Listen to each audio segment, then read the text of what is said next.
Welcome all. You are listening to the MLTI podcast, Teaching with Tech. We are your hosts, the MLTI Ambassador team at the Maine Department of Education. We are here to support Maine educators by building a network focused on authentic voices, experiences, and technology integration.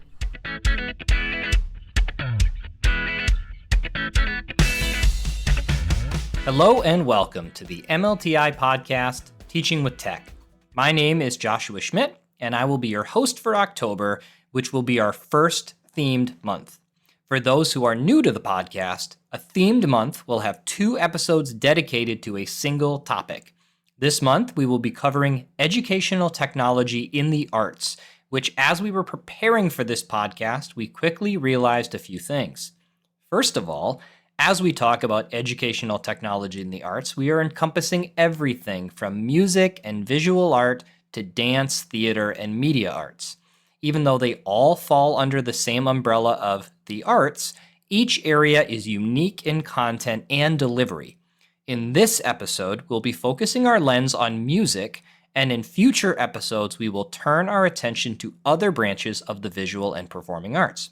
We also realized very quickly how defining the topic in this way meant that there are tons of examples of teachers doing amazing work both inside Maine and around the world. So instead of sticking to only 2 episodes and 1 month of focus, we immediately agreed that this topic needs to come back again for a second month. That also means we want your help. If you know of someone doing great work in the arts, send them our way. We would love to hear about their technology integration strategies and how they are creating valuable learning opportunities for their students. The easiest way to contact the team is by emailing us at doe-ltt@maine.gov. But let's dive into EdTech in the arts.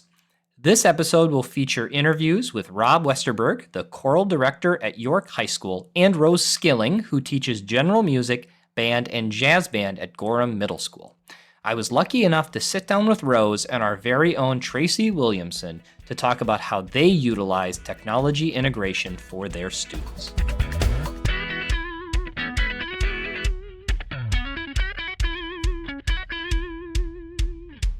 Hello, Rose and Tracy. Let's start with just having each of you tell us a little bit about yourselves and how you're integrating technology into your classrooms at Gorham.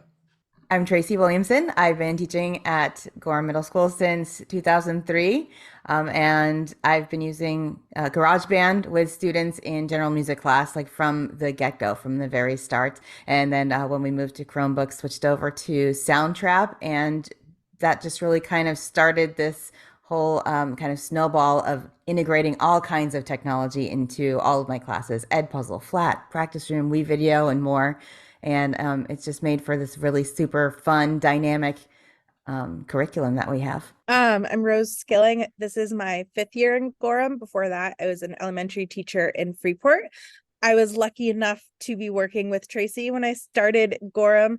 It was also the year of COVID. So I kind of buckled in, I should say, and was able to learn from Tracy everything she's done. And then since then, using technology in the classroom to find resources specifically for band students and to kind of fill the gaps in what we didn't have for resources, and to find a way to help students learn their instruments online, and then helping with assessments when we came back in person. I love when we had talked to Tracy before the interview today, we had talked a lot about how it felt like COVID had really created like a response like in technology, especially in the arts. But she had mentioned how what kind of makes your situation unique is that you had already had this groundwork of using and integrating technology, especially in a team-based atmosphere, which is awesome. Can you just talk a little bit about how that approach with technology differs in your general classes? I'm thinking something like general music versus like band and chorus. Like, how does that differ? So the fact that we had all of that technology in place when we went remote was so helpful. We were able to just kind of continue doing exactly what we were doing, but at home. And I think it was really successful. So the difference between music class and chorus and steel band for me is kind of like in music class, I feel like we really focus on the composition component. Like we're really using technology a lot to kind of streamline that creative process. And then in chorus, I feel like I was really using it for assessment purposes and to help do some of the things that I couldn't do during class because we had such a limited amount of time with students. So like teaching music theory skills, sight reading, and then for steel band, just using it for creative ways to help students practice at home because they don't have instruments at home, or when there are more students than instruments, we're using iPads and iPad apps to play steel drum simulation types of things. So each class is really looks a little bit different.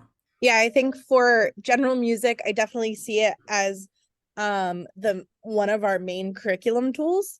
So the majority of our teaching is teaching through a lens of technology, whereas like Tracy said, for band, I still am mostly playing using paper sheet music and things in class, but kind of using technology to build that toolbox for students to be able to have more success at home, especially where we have such limited instruction. We have to kind of give them a set of skills and resources to be able to continue their learning on their own.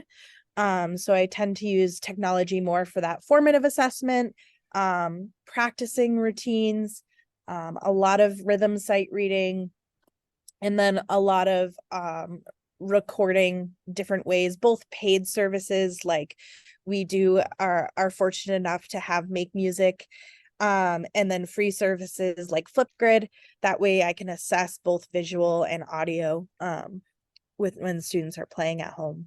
Both of you had talked about kind of that more opportunities and like that limited amount of time, which I always think about as a math teacher. Like even I felt like I never had enough time, but I would look at the balance in a school system about how much time I had and still felt crunched compared to specials teachers who had even less time. Can you just dive in a little bit more into that idea of how you can maximize? Tracy had mentioned like more opportunities. Rose, you had mentioned a toolbox for the kids. How does that help you increase that valuable learning time when you feel like you're always up against the clock? It's a great question. We have 7 to 9 weeks with students in music class. So in order to hit all of the standards, we really have to choose carefully and combine things to make sure we're getting all of that in. And because composition is one of our standards, it would take a crazy amount of time to teach students how to, read music, how to write the notes, how to understand music theory and all of that. So in order to streamline that process, I started using GarageBand a long time ago so that we could jump right into the creation part using the built-in loops and just focusing on form and some of those bigger, broader topics in composition so that students were able to create without going through all of those other steps. We still incorporate all of those, the other steps, music theory and how to write notes and things, but just in kind of a different way. We focus more on rhythm and stuff, and they do have an opportunity to handwrite, but technology just really allows us to go to a much deeper level and do just a lot more with the students. I feel like with my ensembles, so giving them that toolbox, I use Google Classroom. I always have, and it was super helpful. So after every band class, the sectional gets a Google assignment for the week. There's an online practice chart that they can fill out as they go through the week. It has their assignment. I can link videos. I can link, other assignments through Make Music or Flipgrid. And then they always have at the end class resources. So I put a tuner on there that's free for all of them, a metronome. And then I make sure I'm using these in class so that way when they're going home and practicing, they know how to use them and they've seen it used before. So trying to show them in class how to use those resources for their own practicing. And I try to have as many free resources as possible. Like I said, we're lucky to have Make Music. So Make Music allows me to then see how many minutes each student is practicing and opening the website, and what they're working on. But even without Make Music, at least that I know they have the tools. So if they hopefully log on to Classroom, they can see them. And I know at least some of the students are accessing them. There's so many cool resources that you're using in your classroom. And do you also feel like all of that side tech skill, the critical thinking, the ability to stay organized, do you see benefits for your kids on using those educational resources that's beyond just the specific goal that you're teaching as well? Oh, absolutely. I think a lot of times they'll ask me, oh, I want to learn how to play this song, or I want to, learn more about this. And so they have that skill set and that curiosity, and then just showing them how to like use a Google search or how to use a music database to kind of find those answers and find sheet music on their own, I think is really great. Kind of closing up this first segment, I just wanted to kind of talk a little bit about like what are the avenues that technology provides that would be harder to achieve without it? And you both have talked a little bit about already with just increasing opportunities, increasing time. I especially think about all of the bonus critical thinking skills and tech skills they're getting in addition to the things that you're teaching directly. Do you feel like there's anything else that technology really allows you to do that would be harder or maybe not possible to do without it? The thing that stands out for me, it really is chorus assessments, because having students 2 days a week for, less than an hour each time, it's impossible to assess individuals. And I think that a lot of our colleagues are using technology to help with that. Now, we've used Soundtrap as a tool to have students record little pieces of their music at home or in study hall, and then I can listen to it and give feedback. It really saves time when we're trying to prepare for concerts and trying to teach how to read music and trying to assess. It's really, we wouldn't be able to do it all without the assistance of technology, for sure. Yeah, I definitely think assessments are a huge one. And even outside of a grading lens, right? Because assessments aren't the end all be all, but being able to hear students individually. So I think of like my 6th grade brass class right now is like 20 students of trumpets, trombones, euphoniums, French horn. And when they're all playing at the same time, there's no way I can pick an individual student out. But going down the line for 20 students would take up half the class period. And I only get to see them once a week. So having those tools where they can be like, hey, I was practicing this and I couldn't tell if it sounded right. Can you take a listen? Really, really helps me be able to still give those individual check-ins when I have such large classes. And then I was thinking of the second thing that's a super big one for general music is I think without our technology, like collaboration would be like way harder. So even right now, we are extremely lucky to have WeVideo and Soundtrap. So that allows students to work on it anywhere, and also allows them to work together on the same project. WeVideo is expired right now and we're working on getting it renewed. So we've been using iMovie this rotation, and it's, local to that device. So students can't work on it separately at home and then bring it back together, right? They have to work on that device in the classroom. So I think a lot of the technology we use allows for collaboration, not only in the classroom, but if a student's absent, it allows them to, catch up way easier. And just no matter the situation, they're able to work together.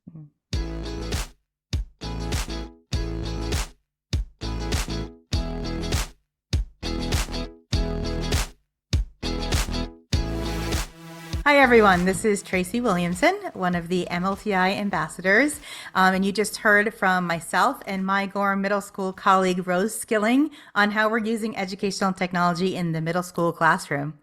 I am now here with Rob Westerberg from York High School to hear his thoughts on music and technology. Welcome, Rob, and thank you so much for joining me today. Thank you.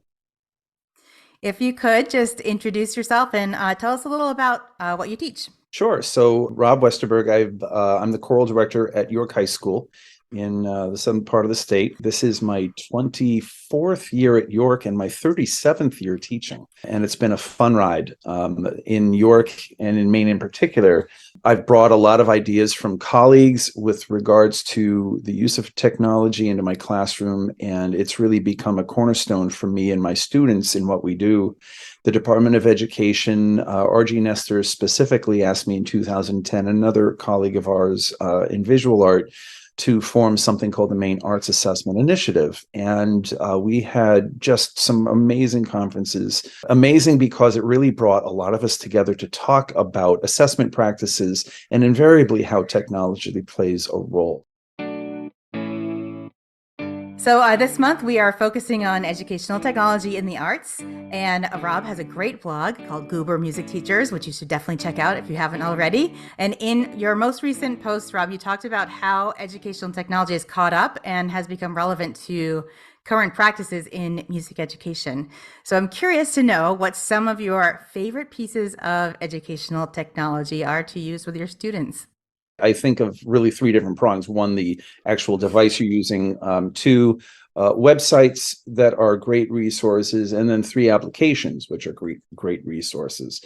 And I think for me, the application that stands out is something called Mote, MOTE, which is a Google add-on that has become a real cornerstone for the choral program and my students. I'm able to give actual feedback in real time as I'm listening to video submissions, and that's students providing the videos and inserting them into the Google Classroom assignment, use of technology there on the student's part, and able to give them really in-depth, detailed feedback on their skill set based on the video that they submitted. Musictheory.net is worth its weight in gold, and there's other great theory resources out there too. But musictheory.net is very intuitive in that it's easily accessible, not only for teachers, but also for students. And I would stretch that one further and say it's very accessible for parents as well. So those, if I have to just immediately right off the top of my head, I would say those are my two go-tos. Sight Reading Factory has been a very important web resource for us in my performing ensembles, in that we do our sight reading every day, literally off of that site and taking examples. It's pretty incredible how I think back to earlier in my career prior to, say, 2010. And I've told my alumni, I feel like such an inferior teacher when I think back to the years prior to when I didn't have access to this, and we were limited in what we can do, certainly in the performing arts. But now, and so when I say technology is caught up to our needs, I think that's really where I'm going with it, is we now are able to work with our students in ways we never could have before.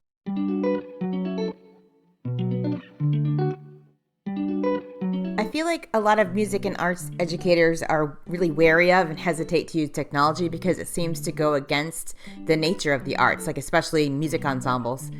Do you have any advice for arts educators who are feeling like incorporating technology would be doing a disservice to their craft? That's a really good question. And to be honest with you, that's a question that comes up a lot, or a topic that comes up a lot in conversations we've had. And I'm going to lump technology in with assessment.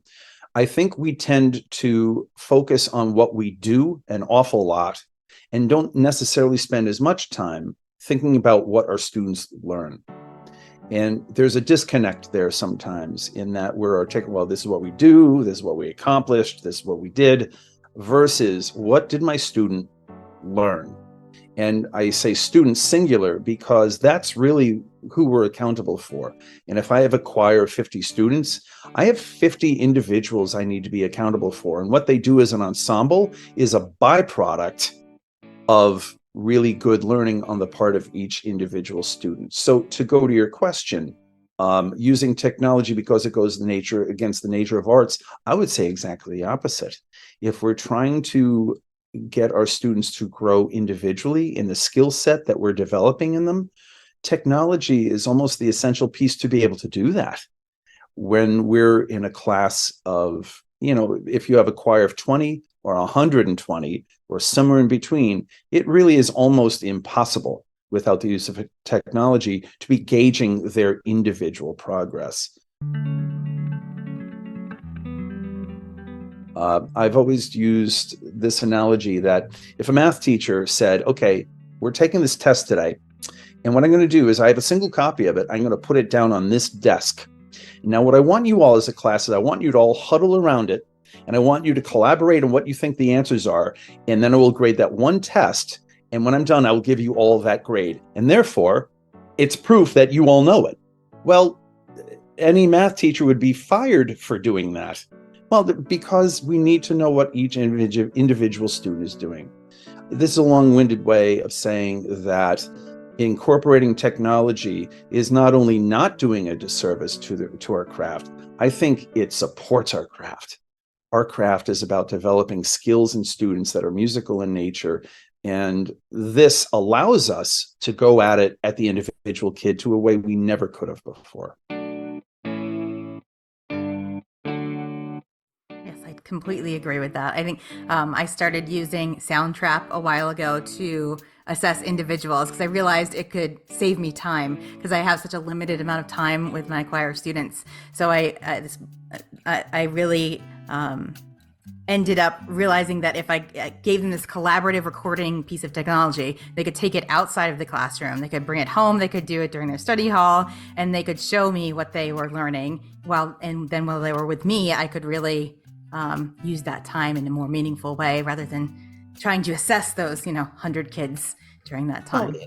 And there was a push at the Department of Education that it may be revisited at some point, but there was a lot of conversation about anywhere, anytime learning statewide. Mm-hmm. And I think technology really, in some ways, has brought that to exist for us. Mm-hmm. Students can work on their assessments at home, outside of the classroom, and submit it, and then you're able to work on those assessments on your own. So my own personal preference for scoring my video assessments, I love my Saturday mornings with my coffee, watching my students' videos and giving moat feedback. Do you have any specific stories of students or groups of students that stand out because they were transformed or inspired or positively impacted by the incorporation of educational technology in your classes?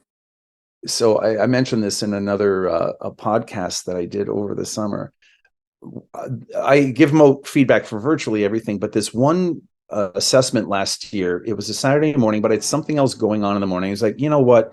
The kids will be fine if I just give them. So I always also give them indicator scores. So if I'm assessing a video, it's based on this indicator and maybe this one and this one, all attached to rubrics, all of which are also in Google Classroom. And so on this day, I was like, well, don't have to give the moat feedback. They won't miss it. They probably won't even notice I didn't do it.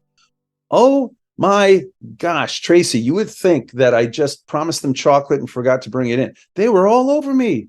The next chamber singers rehearsal, like, where was my moat? Where was my moat? Where's my moat? And every single time I give them feedback, they really hang their hat on it. And I've had students start initiating discussions with me like 2 weeks after I give a moat feedback. And they're saying, Berg, I did this and I feel like it's coming along. Can you listen to me after school, or can I give you another video and see what you think?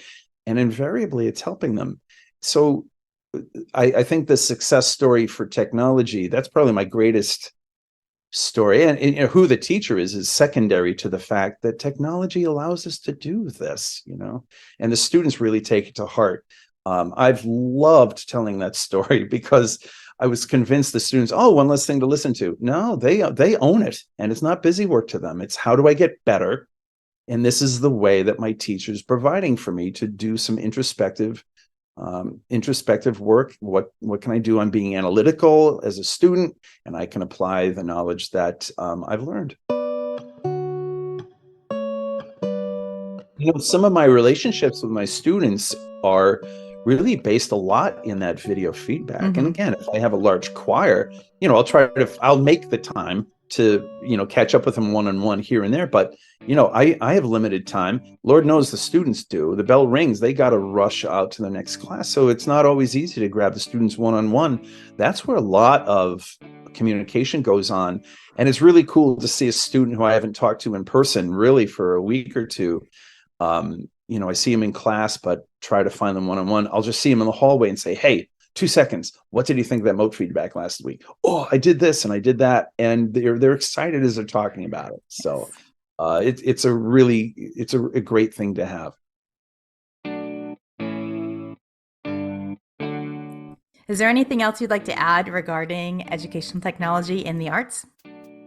Absolutely. I think if I was to wrap this up, I would say that whether it's music, whether it's visual art, or even dance and drama, for me, it always comes down to, are you in an academic setting or are you in a co-curricular setting?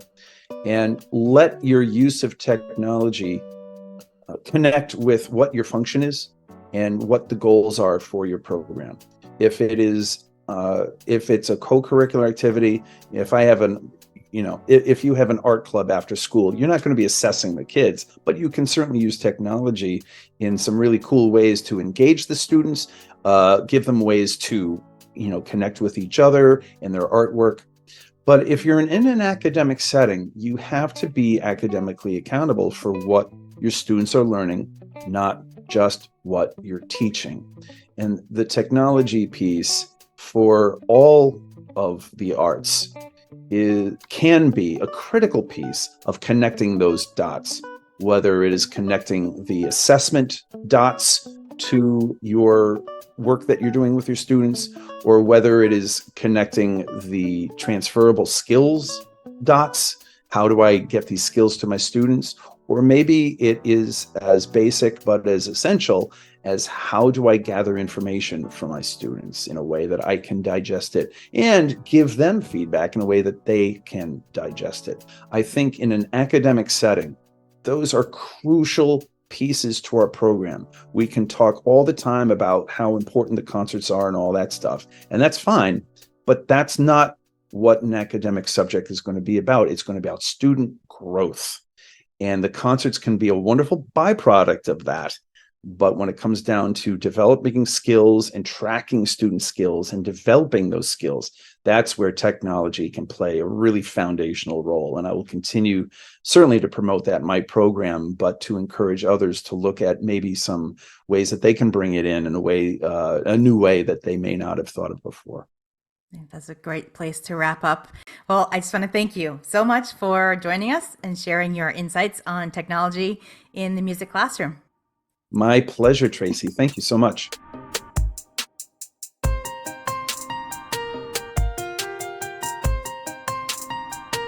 Welcome back to our interview with Rose Skilling from Gorham Middle School, assisted, of course, with MLTI's very own Tracy Williamson. One of the things that Rob had talked about in his interview that really stood out to me is at the end he had talked about how using technology to engage, connect, and assess, all of them have value, but they serve different roles and have different benefits. You both have talked a lot about already on ways to gain time in your classroom, specifically with different resources. I would love to talk just a little bit more about that idea of some specific ways that technology saves you time in that engaging, connecting, and assessing your students, just depending on what goals you're trying to achieve at that time.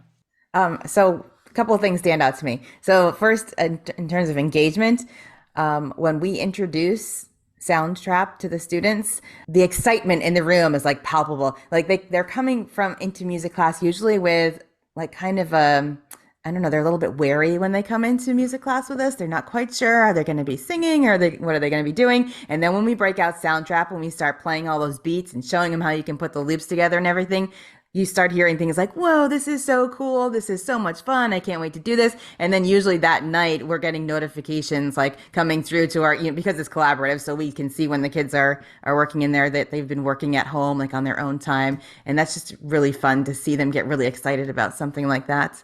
Another thing that I tried was I created like this badging program for chorus as an attempt at a time saver. So in order to help kids learn to read music, I did sort of this app smashing thing where I combined flip with flat and Padlets, and the kids were reading sight reading little snippets of music, recording themselves in Flip, and then sending it to me. And there were like different levels that they could achieve. And it was just a constant back and forth of, this was great, try this, me giving them feedback. And then they could earn their badges. And some kids get really into it. Some kids get really into creating that little portfolio of badges that they had. Some others didn't really. So that engaged some of the students. But I thought that was a good start. I think there's a lot more I can do with that in the future. I think a big one, I would say, I feel like out of all of this, the incredible resources we have, if I only could pick one to buy for every student, it would be Soundtrap, because you can use it so like for general music, band, chorus, recording, creating, like it's just such an awesome tool, especially where they can work with each other, chat with each other. So I feel like Soundtrap does the engage work for us for a lot of it. In terms of band, I think similar to the badges, we were at a point trying to get students to practice more. They had a little bit of school fatigue, I guess, after COVID being online and then hybrid. And in the music world, we were like 14 feet apart forever or outside. So I created a team system. So like they all had a team where they created a team name, a logo. So we used online resources. I had some students use ChatGPT to make their logo, which was really awesome. And then everything we did was assigned random points, kind of like whose line is anyway, right? Points don't matter, but practice charts. We had like online Flipgrids where they could comment on each other's.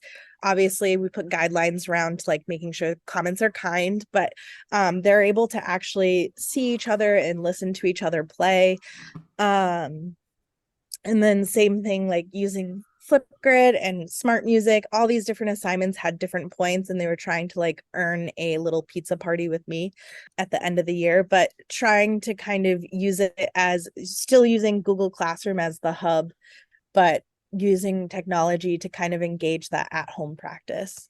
It seems really clear and evident that engagement is a really big component of the strategies that you use. And I think with any teacher, if you can get the kids excited and engaged, we can teach anything. So it's really cool to hear all of the different ways that you're hitting that engagement goal. Rose, you had mentioned like ChatGPT. That's obviously a really big topic in education generally right now. But specifically in your content areas, do you see some spaces where AI has opportunities to enhance the learning experiences for your students, and kind of how do you target those and maximize the benefit? Yeah, so like I said, for fun, some teams had created like a logo. So they're like, we want a trumpet on fire with explosions in the background, right? And it like created that. But for instance, even in my own planning, so our music library here is pretty outdated. So I've pretty much purchased new music every year for all my concerts, but I was like, didn't want to spend hours and hours going through JW Pepper trying to find pieces I wanted to play. And I used ChatGPT to like help plan, and some, of course, with a grain of salt, right? Some stuff was like very not useful, but I was able to find some new pieces that I hadn't heard of and from composers that I wasn't really aware of. I'm talking like nuances, even like making sure to have like a culturally diverse selection of composers. And it was really cool. So I can definitely see like using that to teach students how to program and how to like program a concert. And then we've also done some fun things where you ask ChatGPT how to play the trumpet, what's the appropriate embouchure, and then we critique ChatGPT's answers based on like what they've learned in class, which is always a fun one, because then they have to self-assess their own playing and their own embouchure. That's so awesome. I'm a little bit jealous because all this AI stuff is coming out while I'm in this MLTI position, which of course I love, but I am not getting the opportunity to try all of these things in the classroom with kids. I love hearing all of the creative ways that you can use it and then teach in an authentic way. Because sometimes I think adults and kids can view the artificial intelligence tools as kind of a toy, but being able to use it in a fun way that has a very clear purpose and definition, that is absolutely awesome. Closing up our time today, and kind of with that idea of looking forward to, Tracy and I next year, what that would look like, Do you have any tools or softwares, technologies, something that you're excited to maybe experiment with in the future, share with your students, learn a little bit more yourself? I'm just excited to try AI with students in the classroom in general, but definitely looking forward to getting back and experimenting with them. But I'm also excited to try out the mobile labs, the Spheros, Legos, things like that in music class, and really see what can be done there. Yeah, I'm definitely excited. We just got our own set of Finches here, and last year I used it for a composition project for ABA forums. Students had to, have the Finch move, play, and light up for each section, which was awesome. And then I think I actually just went to a middle school band directors conference, and at the end we had like a pair share. I learned about a new, or I don't know if it's new to me, assessment tool called Plicker. And it's mostly free. There's a paid version as well, but a great formative tool where all students can keep it in their band binder, have their own answer card, and then you can put a question on the board and students lift up their answer card, and you just scan it with your phone and it immediately tells you who got it right, who got it wrong, all right on the app, which is super cool. So I'm excited to learn more about that and try it. You were also telling me about the Harmony keyboard recently, which sounded really amazing. Yeah, so at the same conference, the band directors at Cape have it, where they use it for tuning drones to play parts. Obviously, like metronome playing, they can do all sorts of different things with it for, yeah. So I really want to dive in and hopefully maybe get one. Well, thank you both so much. I don't know about the listeners, but I'm excited to hear exactly what this is going to look like in the future. And I'm so excited for your kids that they be able to get to see these really cool tools and get that type of engagement in their classrooms. We look forward to hearing all of the awesome work that you both are going to continue to do in Gorham.